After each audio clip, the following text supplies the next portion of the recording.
everyone, welcome to the Empath Tarot. It's another love reading, timeless and general. Take what resonates lang po, maybe some part of the reading, maka-resonate kayo, some part of it hindi. Tignan po natin, ano ba yung mga hidden truths, yung mga current energies, thoughts, and feelings ng person mo sa iyo.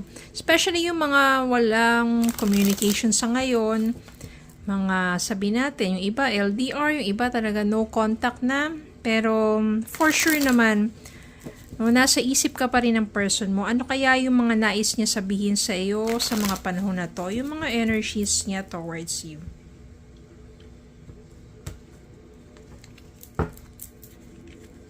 Spirit, can send me messages? Ano kayang current thoughts and feelings ng person niya? Ano ba yung nais sabihin sa kanya ng person niya? Ito. So, I think more than 3 nga. It's time for me to heal now. Pareho kayo nasaktan. Panahon na para maghilom ang mga sugat, mga sakit. We need to let each other go. Kailangan na raw pakawala ng isa't isa. At kailangan na maghilom. Pero mahal ka pa rin talaga ng person mo. I love you. And I want you. Ganun talaga, no? Minsan, kahit mahal ka ng taong yun, o kahit mahal nyo ang isa't isa, pero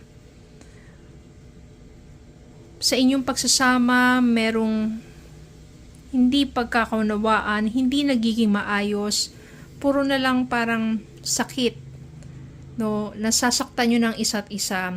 Sometimes, you have to let each other go muna para mag-heal kayo. Kahit gusto nyo ang isa't isa, kahit mahal nyo ang isa't isa, kailangan nyo muna mag-heal. Pag nag-heal ng mga sugat na yan, maaring sa muling panibagong pagkakataon, baka doon na mas magiging maganda ang inyong second chances. Kasi sometimes, mahal ninyo ang isa't isa, minsan nasusobrahan, kaya nakakapanakit.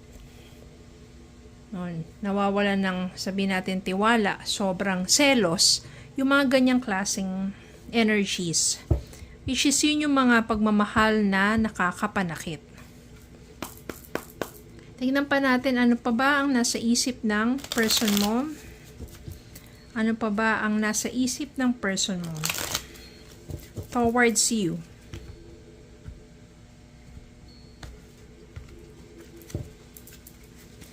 Spirit, guys, send me messages. Ano pa ba ang nasa isip ng person nila towards them sa mga panahon na to?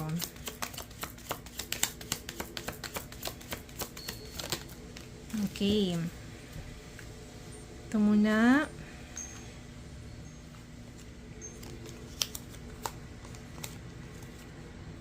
Ten of Swords. Ten of Swords dito ibig sabihin napakasakit na katapusan sa inyong relasyon. Again, pareho kasi kayo nasaktan. Kahit mahal nyo ang isa't isa, kahit gusto ninyong isa't isa, pero sometimes you have to let go. May mga bagay sa inyong relasyon na maaring hindi pa nagiging maayos dahil hindi pa tamang panahon. Maybe, yung iba dyan, maraming mga pangarap, hindi kayo aligned, hindi kayo nagkakatugma. May iba, immaturities, iba, jealousy, yan. Kaya, it's very painful para sa inyong dalawa na maghiwalay din kayo at tapusin muna ang inyong relasyon. Maybe this is just one chapter of your relationship. Ibig sabihin, hindi naging maayos yung isang kabanata na yan, maaari naman magkaroon ng panibagong kabanata, which is magiging maganda na yung storya ninyong dalawa. 5 of Pentacles. Nang nagkahiwalay kayo, napakasakit para sa person mo, parang walang-wala siya. Parang naubos. Parang gumuho ang kanyang mundo at feeling niya ay napakalaking kawalan sa buhay niya ang inyong paghihiwalay. 3 of Wands dito ngayon, medyo, kaya nandito, it's time for me to heal now. ay nag-uumpisa na siya to plan ahead para sa kanya.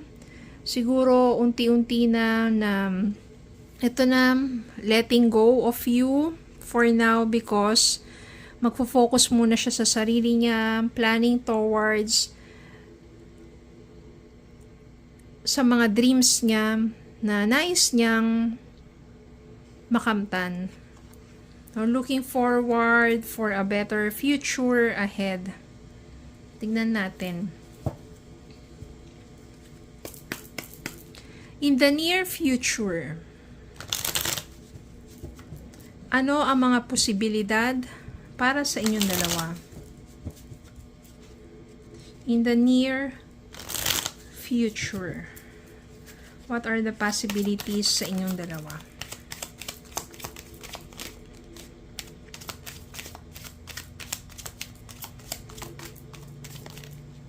Yan. So, ito yung mga lumabas. Queen of Wands. Sa inyong paghihiwalay, ikaw maaring mag-focus ka sa sarili mo. No, you become more passionate sa mga bagay na gusto mong gawin sa buhay mo, sa dreams mo. Yan. At ito yung nagre-raise ng yung vibrations in order for you to become more attractive. Alam mo, kapag ganyan, hindi ka lang nakaka-attract ng ibang tao, pati yung person mo, yung energy mo nagpo-flow din yan sa person mo, at andun yung time na mamimiss ka niya. Okay? Ito rin lumabas, King of Wands. So, siya rin, habang ikaw nagpapakahusay sa buhay mo, ganun din siya. Kaya nga ito, it's time for me to heal now and to move forward. Ganun din siya. So, maaari nag-focus din siya sa sarili niya at become more passionate sa mga bagay na gusto niyang gawin.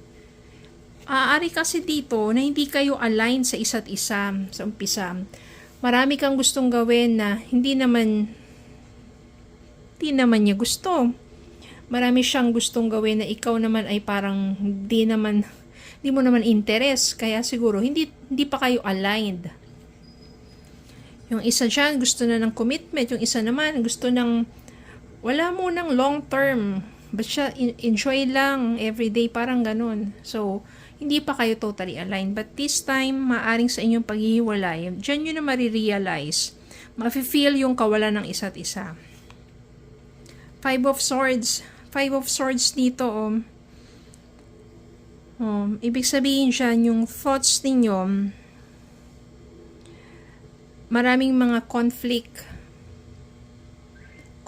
of mind, conflict of principles, yan. Kaya siguro, kahit mahal nyo yung isa't isa, kung palagi kayo nagtatalo sa mga inyong mga prinsipyo, sa inyong mga kagustuhan sa buhay, nauuwi sa away. Kaya ito yung dapat yung i-work out. Kung magkakaroon kayo ng panibagong pagkakataon, you have to work out in compromising.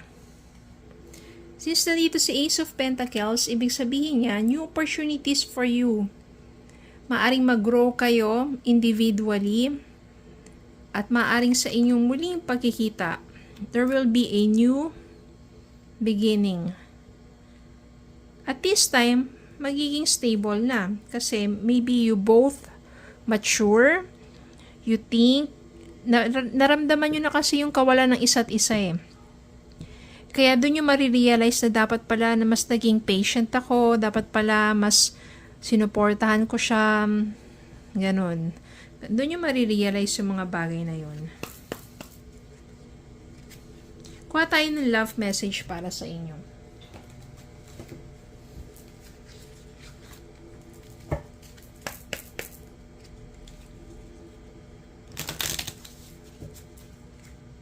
Gusto ka pa rin naman niya . Mahal ka pa rin naman ng person mo. Masyado lang nasaktan ninyo ang isa't isa. Kaya siguro, that's the reason for your separation. Magnetic connection, there is a very strong pull and intensity that draws you to this person. Ayan pareho kayo, wands. Diba? Napaka niyan, yung magnetic.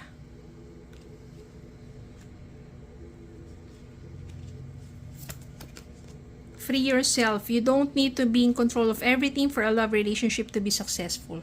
Siguro masyado ninyong kinokontrol ang isa't isa.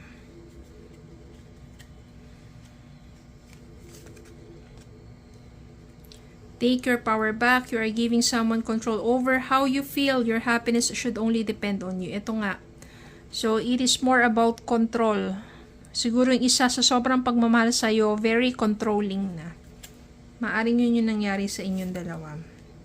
Soulmate. Yes, this person is your soulmate. Your connection is sacred. You are very magnetic to each other and maybe soulmate nga kayo. You have to learn your lessons sa inyong relationship. Law of attraction, you have been manifesting this relationship. Everything you want will soon be yours. So, maybe just trust the process. Learn from the mistakes, from the lessons of the one chapter of your relationship. At sa pagsisimula ng panibagong chapter, meron ng compromise, no need for controlling each other. You will learn how to give and take. Two-way. Okay, so yun lang po. Maraming salamat po for watching. Palagi po kayong mag-iingat. Have a good day po and God bless.